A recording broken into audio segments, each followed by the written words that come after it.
तो विक्रम संवत 2077 में मुहूर्त ट्रेडिंग के लिए तो आप तैयार ही होंगे। तो आइए जानते हैं ऐसे कौन से 3 स्टॉक्स हैं जिसमें हमें आज ट्रेडिंग करनी चाहिए और जो हमें लॉन्ग टर्म इन्वेस्टमेंट में रिजल्ट दे। लेकिन ये विक्रम संवत क्या होता है, आपको पता है क्या? हेलो दोस्तों, मेरा नाम है दीपक, आप देख रहे हैं डिजिटल लॉर्ड। तो ये जो विक्रम संवत है ये वही विक्रमादित्य वाला है जो कि विक्रम बेताल में हम बचपन में देखा करते थे। तो राजा विक्रमादित्य जो थे ये उज्जैन के राजा थे। तो राजा विक्रमादित्य ने 57 BC में साकास को जाके हराया था।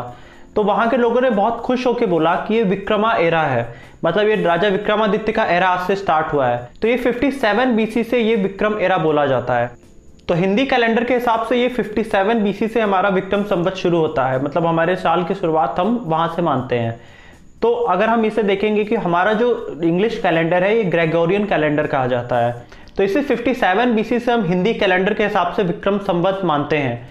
तो इसको अगर हम जोड़ेंगे तो ये 57 और 0 से 2020 आज तक का, तो ये पूरा हम ऐड कर देंगे तो 2077 हो जाएगा।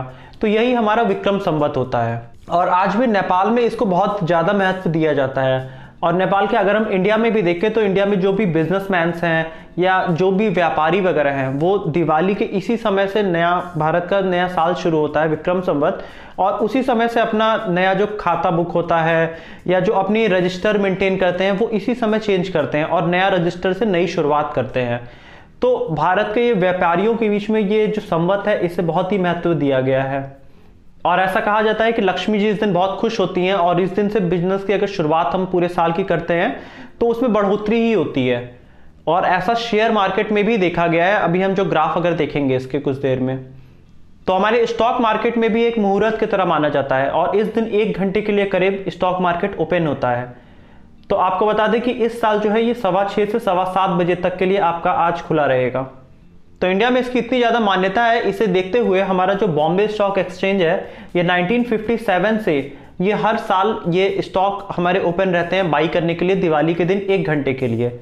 और वहीं हम अगर NSE की बात करें तो 1992 से उन्होंने हर दिवाली को 1 घंटे स्टॉक्स अपने खोलते हैं। और ऐसा माना जाता है कि इस दिन अगर हम स्टॉक्स अगर बाई करते हैं तो ये हमें बहुत ज़्यादा रिटर्न देता है, ये हमें लॉन्ग टर्म में अच्छा प्रॉफिट देता है।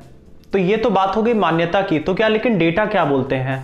तो अगर हम डेटा की बात करें तो अगर हम निफ्टी के स्टॉक्स उठाते हैं और इसको ईयर ओवर ईयर देखते हैं कि क्या स्टॉक्स इस दिन बाई किए हुए हमें कितना रिटर्न देते हैं, तो अगर हम इनका ईयर ओवर ईयर चार्ट देखें तो ये हमें हमेशा 8% से लेकर 18% के बीच में हमें रिटर्न जरूर देता है। और सिर्फ अगर हम देखेंगे 2014-15 के बीच में इसमें बस एक निगेटिव रहा था, और बाकी हम 2011 से अगर 19 के बीच में देखें तो हमेशा हमें ये प्रॉफिट ही रहा है। और अगर 2018-19 में भी हम देखें तो हमें 9.7% का हमें अपफ्रंट ही मिला है। तो अगर हम यहाँ पे डेटा के हिसाब से भी देखते हैं तो अगर हम बाई करते हैं स्टॉक्स अगर लॉन्ग टर्म के लिए तो ये हमें प्रॉफिटेबल ही रहता है। लेकिन यहाँ पे एक और चीज़ जानने लायक है, अगर हम यहाँ पे स्टॉक्स बाई करते हैं अगर शॉर्ट टर्म के लिए या स्पेकुलेशन करते हैं कुछ टाइम के लिए, तो यहाँ पे डेटा ऐसा कहता है कि ये नेगेटिव इफेक्ट प्रोवाइड करता है। तो इसके हिसाब से हमें अगर स्टॉक्स हम मुहूर्त ट्रेडिंग में बाई कर रहे हैं तो हमें लॉन्ग टर्म विजन की तरह बाई करना चाहिए, मतलब हमें उसे होल्ड करके रखना चाहिए।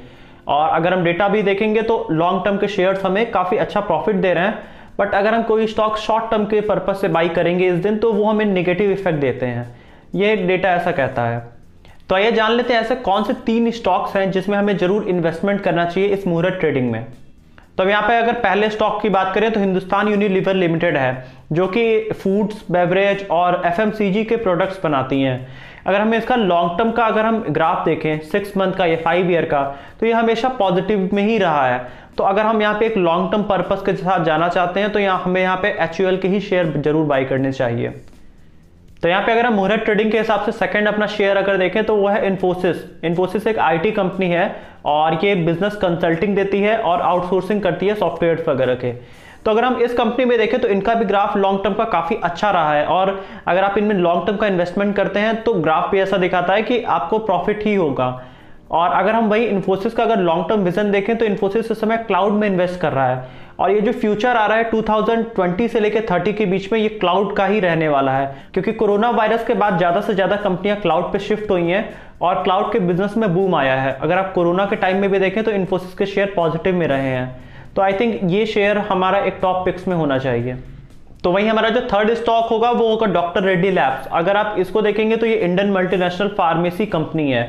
तो अगर हम इनका 6 मंथ का ग्राफ भी देखते हैं तो ये भी बहुत ही पॉजिटिव रहा है और लॉन्ग टर्म में कंपनी का विजन काफ़ी अच्छा है। और वहीं अगर हम देखें कि कोरोना के बाद से हेल्थ सेक्टर में आप देखेंगे कि काफ़ी ज़्यादा ग्रोथ आएगा और आ भी रहा है। तो अगर आप एक लॉन्ग टर्म विजन के साथ बाई करना चाहते हैं तो आप यहाँ पे डॉक्टर रेड्डी भी आप बाई कर सकते हैं। तो इसी के साथ मैं आपको दिवाली की बधाई देना चाहता हूँ और मैं आपसे बोलूँगा कि आप स्टॉक में ट्रेडिंग अगर कर रहे हैं तो आप बहुत ही सोच समझ के करें।